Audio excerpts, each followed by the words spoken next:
नमस्कार साथियों, बहुत बहुत स्वागत है आपका इस यूट्यूब चैनल पे। तो आज के इस वीडियो में हम लोग महत्वपूर्ण जनरल नॉलेज कवर करने वाले हैं। तो अगर आप किसी भी कॉम्पिटिटिव एग्जाम का प्रिपरेशन कर रहे हैं तो वीडियो लास्ट तक जरूर देखिएगा। चलिए वीडियो शुरू करते हैं। जल्दी से लाइक कर दीजिए और चैनल पर नए हैं तो जल्दी से चैनल को सब्सक्राइब कर लीजिए। तो इस सेशन में हम लोग सभी परीक्षाओं के लिए महत्वपूर्ण प्रश्नोत्तर लेके आए हैं।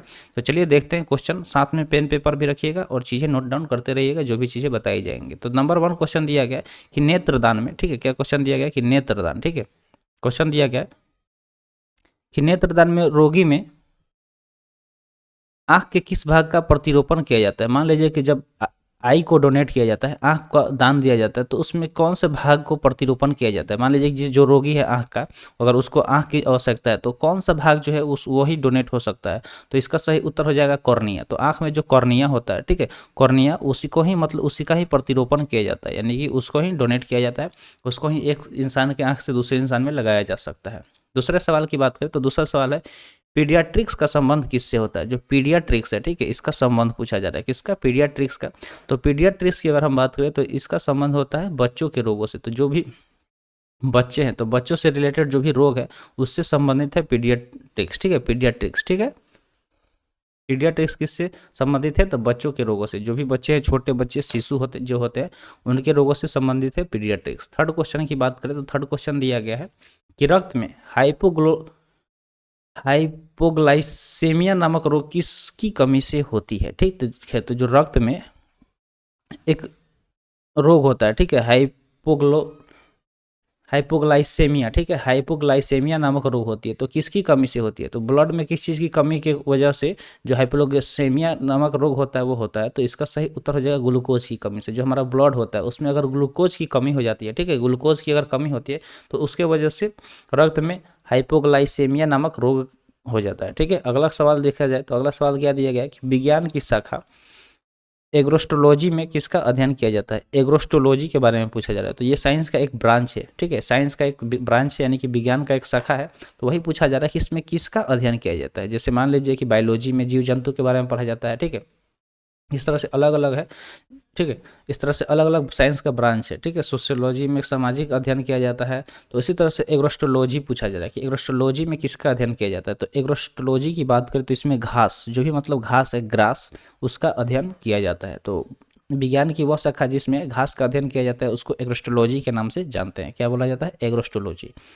पांचवा सवाल है कि मनुष्य में गैस्ट्रिक रस, ठीक है, मनुष्य में जो गैस्ट्रिक रस होता है जिसको हम लोग इंग्लिश में गैस्ट्रिक जूस भी बोलते हैं, ठीक है, गैस्ट्रिक जूस बोलते हैं, तो किस अंग से स्रावित होता है, यानी कि शरीर का कौन सा अंग गैस्ट्रिक जूस को स्रावित करता है, यानी कि किस अंग से निकलता है।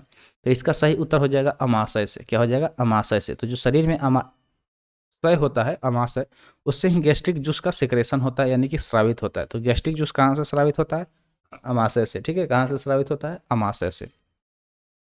आगे बढ़ते हैं, अगला सवाल देखते हैं। अगला सवाल दिया गया कि किन रोगों से रक्षा के लिए डीटीपी का टीका बच्चों को लगाया जाता है। ठीक है, तो उस रोग के बारे में पूछा जा रहा है जिसके रक्षा से, ठीक है, उस रोगों के रक्षा के लिए बच्चों में क्या किया जाता है, एक टीका लगाया जाता है जिसका नाम होता है डीटीपी का टीका। तो ये बच्चों में लगाया जाता है। तो किस रोगों से बचने के लिए, किस रोग से बचने के लिए इस टीकाकरण को किया जाता है। तो इसका सही उत्तर हो जाएगा टिटनेस, डिप्थीरिया और काली खांसी। ठीक है, टिटनेस, डिप्थीरिया और काली खांसी। जब देखते होंगे जब छोटा बच्चा जन्म लेता है तो उसको टीका लगाया जाता है, ठीक है, तो वही टीका डीटीपी का टीका होता है। वही पूछा जाता है कि किन किन रोगों से रक्षा के लिए इस टीका का लगाया जाता है, इस टीका को लगाया जाता है। तो एक हो गया टिटनेस, ठीक है, दूसरा होता है डिप्थीरिया और तीसरा होता है काली खांसी। तो ये तीन रोगों से बचने के लिए बच्चों में डीटीपी का टीका लगाया जाता है। नेक्स्ट क्वेश्चन की बात करें तो नेक्स्ट क्वेश्चन है कि चीनी रासायनिक दृष्टि से क्या है। जो चीनी है अगर हम उसको रासायनिक दृष्टि से देखें, केमिस्ट्री के नज़र से देखें, ठीक है, तो उसकी वो क्या है इसके बारे में पूछा जा रहा है। तो जो चीनी है वो क्या है, कार्बोहाइड्रेट है। जो शुगर होता है वो क्या होता है, कार्बोहाइड्रेट होता है। तो चीनी की हम बात करें तो क्या होता है, कार्बोहाइड्रेट होता है, ठीक है। कार्बोहाइड्रेट में भी वो क्या होता है, सुक्रोज होता है। क्या होता है, सुक्रोज, ठीक है। जब आप क्लास 11th में पढ़े होंगे, 11th में जो केमिस्ट्री पढ़े होंगे तो उसमें इस चीज़ को अच्छे से बताया गया, ठीक है, क्लास 11th के केमिस्ट्री में, क्लास 11th के केमिस्ट्री में इसको अच्छे से बताया गया, क्लास 11 के केमिस्ट्री में सुक्रोज के बारे में बताया गया है। तो ये क्या है, कार्बोहाइड्रेट है, जो चीनी है वो रासायनिक दृष्टि से कार्बोहाइड्रेट में भी क्या होता है, सुक्रोज होता है। 8वां क्वेश्चन दिया गया, क्वेश्चन है कि किस खनिज को बेवकूफ़ों का सोना कहा जाता है। तो उस खनिज के बारे में पूछा जा रहा है जिसे बेवकूफ़ों का सोना कहा जाता है, ठीक है। फुल्स गोल्ड इसको बोला जाता है, फुल्स गोल्ड यानी कि बेवकूफ़ों का सोना। तो इसका सही उत्तर हो जाएगा पायराइट को। तो जो पायराइट होता है उसको बेवकूफ़ों का सोना बोला जाता है, पायराइट को क्या बोला जाता है, बेवकूफ़ों का सोना बोला जाता है। तो जब भी पूछा जाएगा कि किस खनिज को बेवकूफ़ों का सोना कहा जाता है, तो आपको याद रखना है कि पायराइट को, जो पायराइट होते हैं उसको बेवकूफ़ों का सोना बोला जाता है। नेक्स्ट है, रेड लैंड का रासायनिक सूत्र क्या होता है। जो रेड लैंड होता है, ठीक है, जो रेड लेड होता है उसका रासायनिक सूत्र क्या होता है, किसका सूत्र पूछा जा रहा है। तो रेड लेड का रासायनिक सूत्र पूछा जा रहा है, केमिकल फार्मूला पूछा जा रहा है किसका, रेड लेड का। तो क्या होता है, तो Pb3O4, क्या होता है, Pb3O4। इसको इस तरह से नहीं लिखा जाएगा, इसको इस तरह से लिखा जाएगा, Pb3O4, इस तरीक़ा से इसको लिखा जाता है, ठीक है। Pb3O4 लिखा जाता है। ये क्या है, रेड लेड का रासायनिक सूत्र है। रेड लेड का क्या है, रासायनिक सूत्र दिया गया है।